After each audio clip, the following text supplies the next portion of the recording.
All right, welcome to the Explainer. Today we're going to blow past the basics of JPA and Hibernate. We're going to look at what really separates the code that just works from the code that's truly professional, high performance, and ready for production. Let's get into it. So, here's the golden rule in any pro setup. Your Java classes, your entities, they are the absolute blueprint for your database. But, and this is a big but, that comes with a ton of responsibility. How you design this truth has a direct, massive impact on your database schema, its performance, and how easy it is to maintain down the road.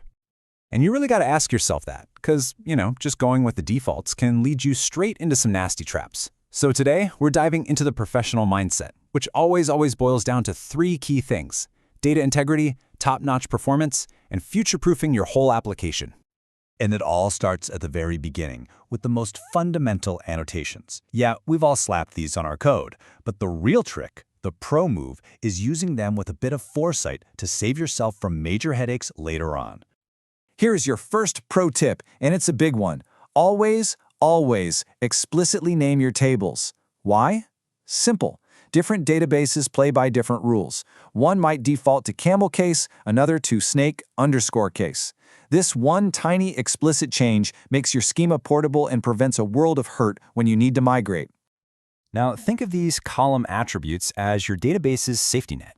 Using nullable equals false isn't just a hint. It creates a hard, not null constraint right in the database.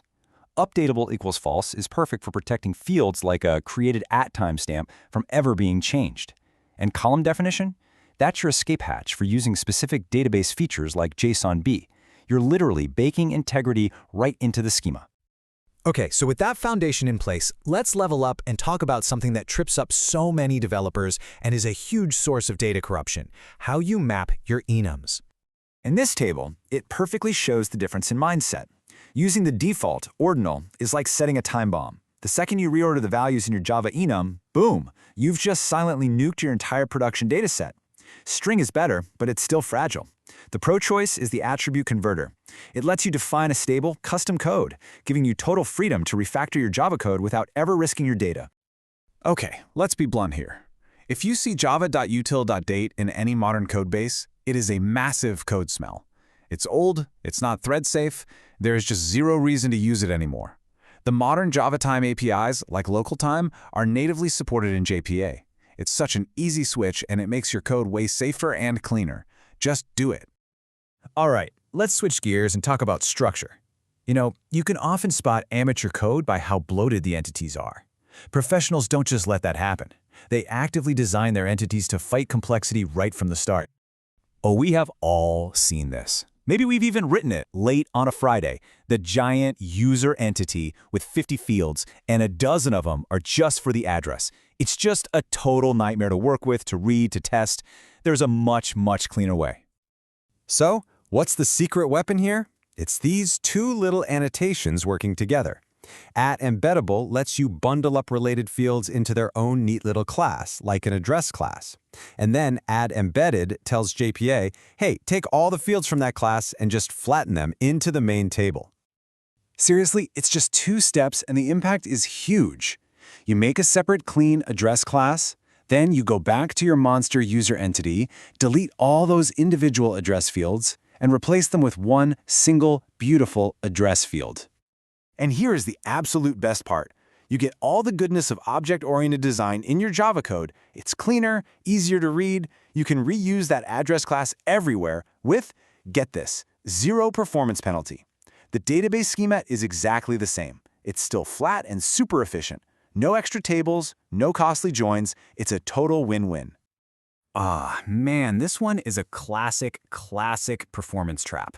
If you have a large object, a lob, like a profile picture in your user entity, by default, Hibernate is going to drag that giant 5 megabyte image file from the database every single time you just want to get a user's name.